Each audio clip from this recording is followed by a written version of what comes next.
Baviskar, with whom we've been in a discussion for several years now since we started the project here at LUMA, thanks to Grégory.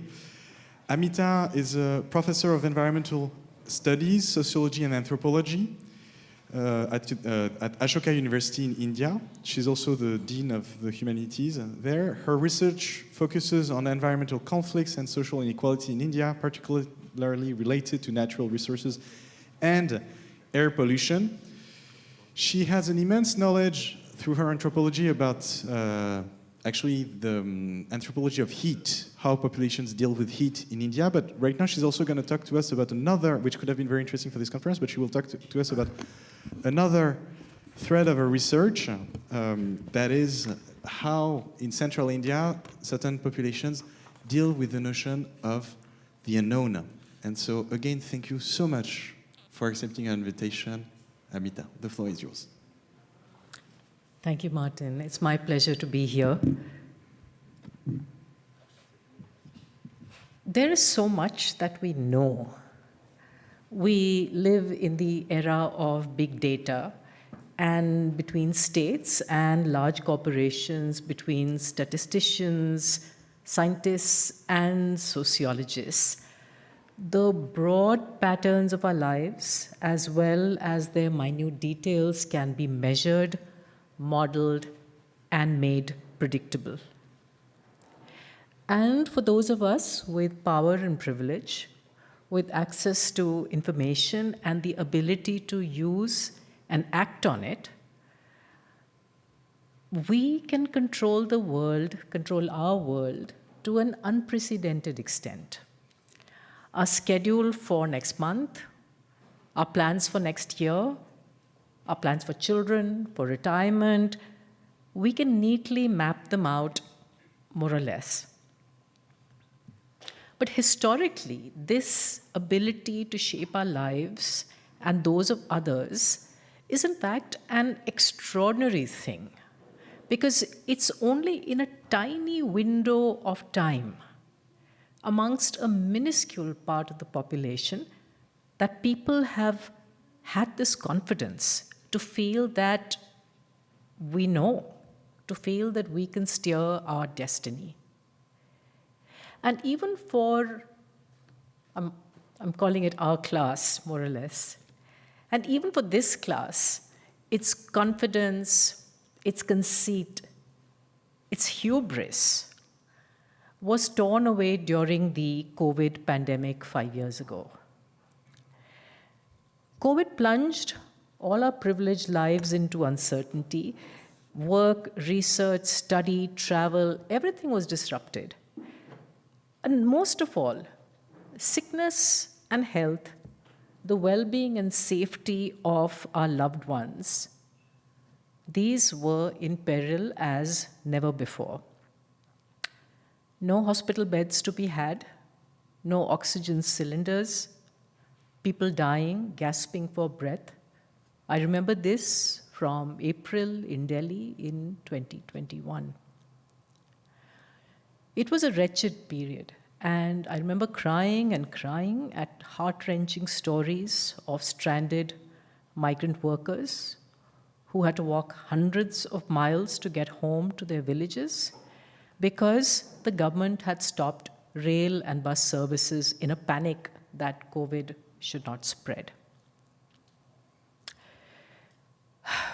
I remember when a close friend's father died and I couldn't be with her. The trauma, the depression, the rage, the fear, the loneliness, the terror of dying alone. And we prayed for a cure, a vaccine, a return to normalcy. And more or less, we got it. Back to life as we know it, predictable, planned, back to business as usual. Or is it? We know now, even us lucky ones, how fragile this is. The certitudes that anchor us, that give a comfortable shape to our days and to our world, that reassure us that change is always for the better, these certainties now seem shaky. Climate change and zoonotic disease have taken the familiar but distant problems of environmental degradation, war, despotic governments, the military-industrial complex, and they have delivered them like bad news on our doorsteps. No one can escape.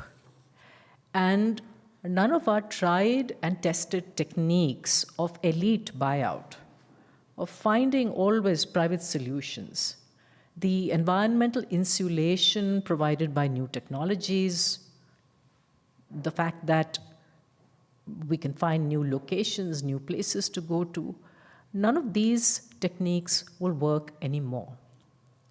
So what will we do? How will we live with the unknown? And it seems to me that people like us who've grown up in this extraordinary luxury of affluence, material comforts, stability, and security, most lack the psychic resources to deal with the unknown. As a class, we may command power and material wealth, the resources for successfully navigating a stable world. But when that power and wealth cease to work, we are helpless. Faced with the challenge of climate change, we are quite feeble. We have too much to lose. So we cling to our comfortable straws, denying the crisis. Or we wring our hands in panic and distress. We hide from what we know because the truth is too dark and too awful to be faced. That we are doomed. Our institutions and ideologies certainly promote such willful ignorance, but I want to highlight, so too does the poverty of our spirit. So how do we live with the unknown? And I want to explore what living with radical uncertainty means by drawing on the experience of Bhilala Adivasis, or indigenous people, who farm in the forested hills along the banks of the Narmada River in central India. I've lived in and visited the region for more than 35 years, and though much has changed, much remains the same. These are desperately poor people. Their lives are precarious in ways that are actually quite hard to even imagine. They live without knowing what next week will bring, never mind next month or next year. Tiny plots of land, no water to irrigate them except for the erratic monsoon rains, a depleted forest, a mighty river now dammed, not enough food, no government health care, no schools. Migrating out for seasonal work is the only way to survive. Just how uncertain life is in the Narmada Valley was brought home to me very simply. I found that when Bhil and Bhilala Adivasis met friends, acquaintances at the weekly village market or elsewhere, they greeted each other with the inquiry, Vatsraya? And this Vatsraya is a shortened form of what in Bhilali is the longer phrase, Puriya Vatsraya. And literally translated into English, the phrase means, are your children alive? So not bonjour, good day, not como ça va, how are you? But this much more basic concern. Are your kids staying alive? Among people who live with hunger and malnutrition, where healthcare hardly existed, where every mother I knew had watched her infants die, and everything from diarrhea to snake bite added to the tiny graves dotting a hillside on each village, Vatsraya was the right thing to ask. Are they staying alive? Because untimely death sat at one's shoulder, a constant companion to life. And little did I think that 30 years later, during COVID, I'd be asking this question in my circle of the urban elite. Vatsraya. So for Bhilala Adivasis, there are no guarantees. Will the crops ripen well and give us enough maize, millets, and legumes to last the year? Or will an untimely hailstorm or sudden drought wipe out our hard work? Will we save enough from our low-wage, backbreaking work in the city to tide us over the time when there is no work? Or will we fall further into debt because someone in the family fell ill? Will we manage to feed our kin and properly perform the rites of passage that secure goodwill in this world and the next? That let us live with dignity and self-respect? Will the government listen to us and help us? When there's no safety net, no security to fall back on, minor misfortunes can spiral into catastrophes. Dire distress is an ever-present reality, every day and every year. So what we elites experienced for a brief period in the pandemic, that loss of control over our lives, is what Bhilala Adivasis and billions of people around the world deal with as an everyday existential condition.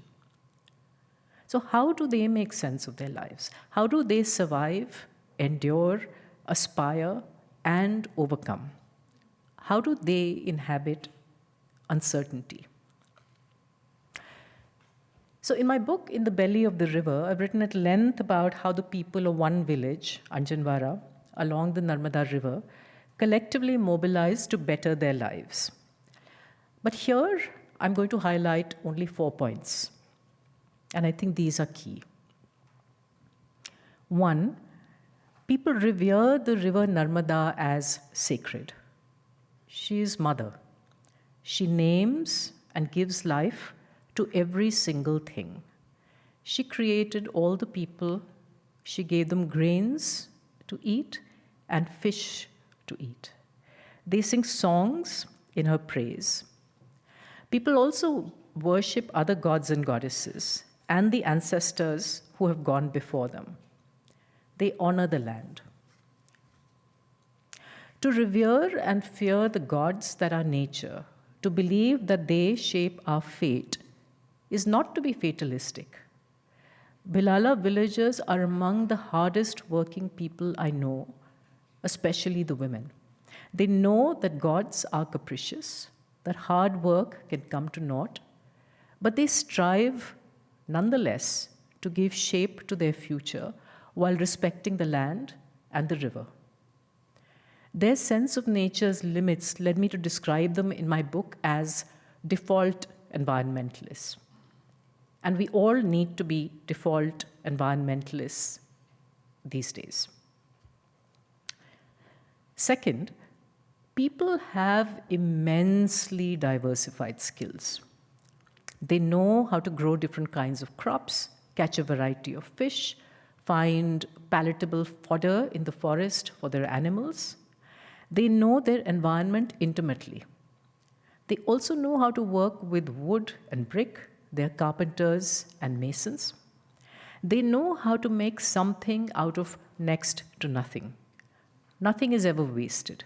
Everything is used again and again. And before single-use plastics and metallized polymers became widely used for packaging, there was no waste to be found in the villages. There was no garbage dump, no rubbish heap.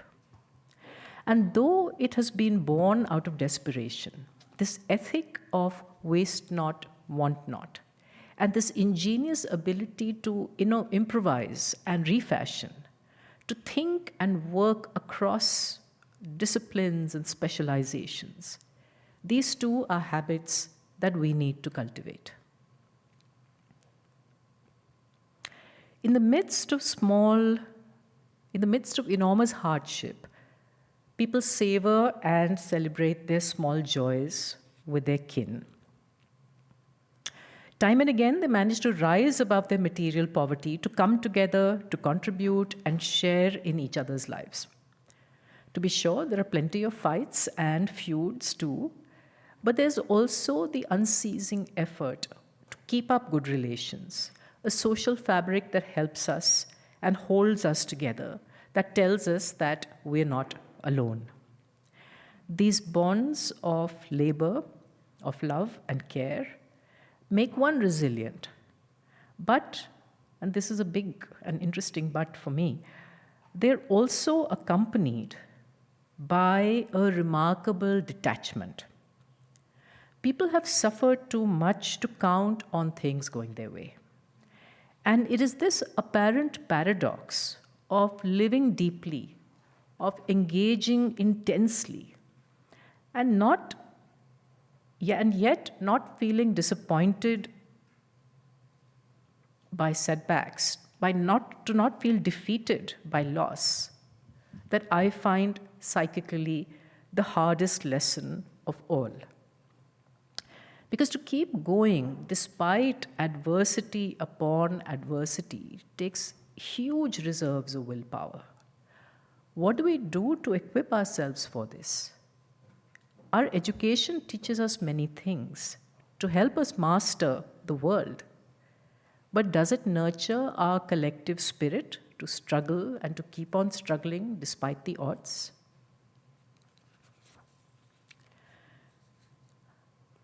Finally, Bhilala Adivasis have fought politically to demand a better deal from the government, as well as from dominant Hindu officials, traders, and moneylenders.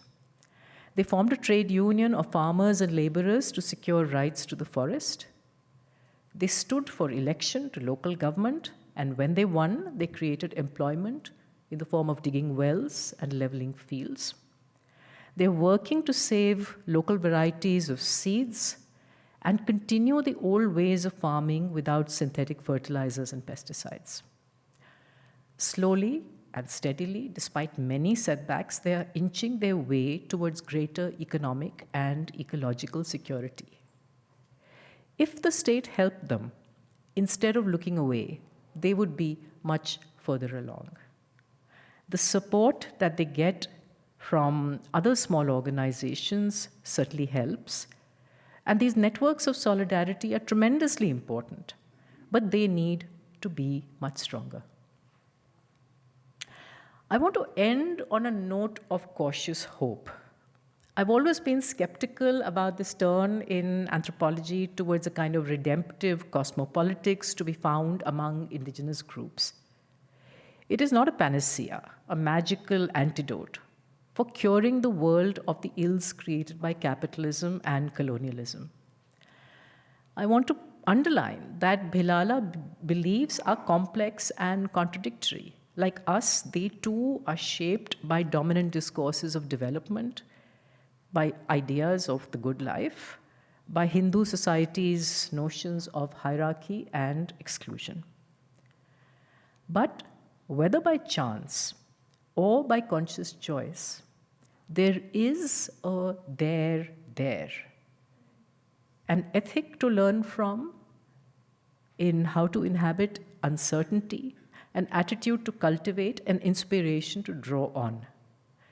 With the environmental crisis and with climate change, the realm of the unknown has expanded exponentially. We have entered uncharted territory, and our institutions and ideologies that have given shape and direction to our lives so far, our habitus, they've actually made us lose our way, and some of us are searching for a new compass. The small farmers of India, central India, live with extreme uncertainty, and they do so with enormous fortitude. And it takes great courage to cultivate resilience, psychic as much as material. And I don't think there's enough discussion about this, hence my presentation today. Because when the prospect seems so bleak for the whole world as it does now, I hope that the insights that we can glean from the lives of Adivasi peasants and laborers, from their ability to find comfort, joy, beauty, and even hope under the grimmest of circumstances, will help us craft a better future. David Bengross said in his in his conversation with Martin, that if we better understand our pasts, we are better prepared for the future. For dismantling an unjust present, we can also learn from contemporary comrades, those who are currently showing us the way, holding open the doors to ecological justice. Thank you for listening to me. LUMA is a place for sparkling conversations, ideas that provoke and inspire, and I'm very grateful to be included in this community of practitioners and thinkers. So thank you, Martin and Salma. Thank you all.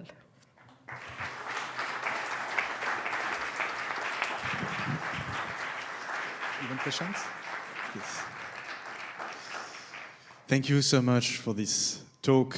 And indeed, like, you're doing something. I mean, you know, like, we don't only look at the past thanks to your discussion, but also to like other geographies that we don't have here. When I say we, I'm speaking about like Arlesian, situated here on our radar, whereas there's indeed very important aspects to be studied. And I'm very thankful that you keep the anthropological complexity of not going for a simplification of a redemptive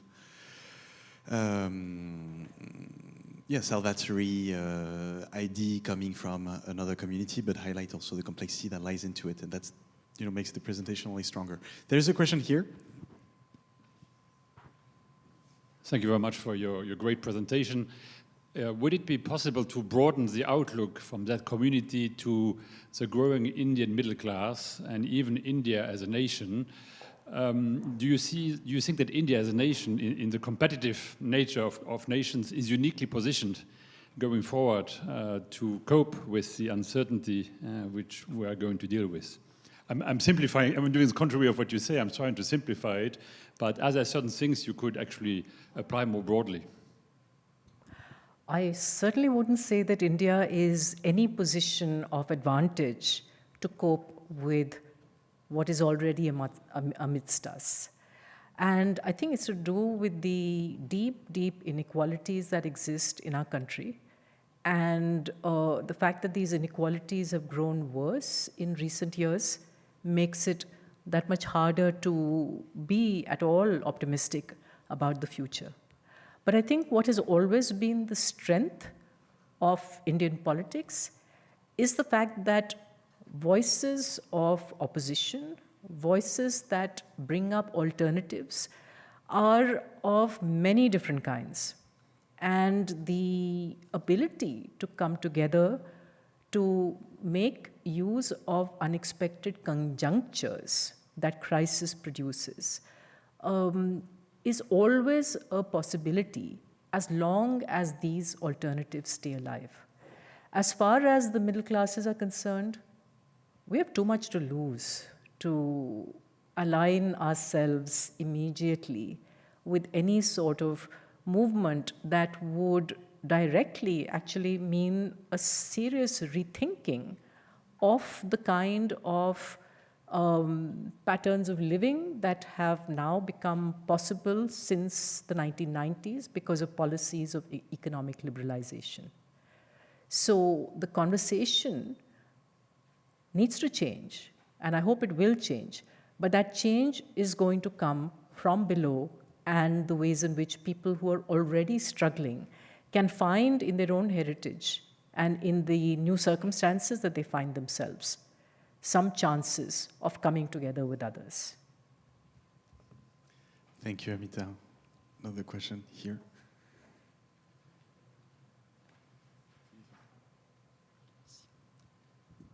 Hello.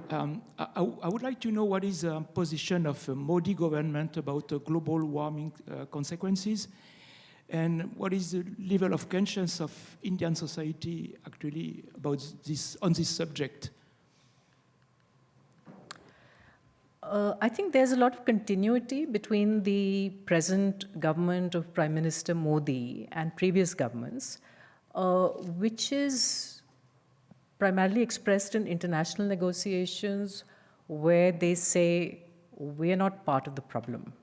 you, speaking to the earlier industrialized nations, the former colonial powers, you created the problem, and you need to help us deal with the consequences. So at the international level, the aspects of colonialism are brought up in a way to deny responsibility, even though if you actually look within India and its internal differentiations, there's plenty of high-level carbon-dense consumption going on among well-to-do populations, and there's no check on that. So there are scholars like Navroz Dubash who point to the need to actually also attend to the internal differentiation within the country, and then to have policies which acknowledge the need for equity across classes in how India deals with global warming. I don't think there's enough time for me to go into the different sorts of policies in terms of renewables, etc. But the biggest concern for a lot of people is how to deal with extreme events, how to deal with the rising sea levels, because these are going to take, in many cases, vulnerable populations and make their lives even harder. And I don't think we need to really hurry up and get practical solutions in place. Currently, we're just at the situation where we issue alerts. Things are going to get bad. But we don't have systems in place to be able to deal with things. Even worse, we don't have systems in place to be able to prevent some of the disasters that we can see coming. So I think we have a lot of work to do.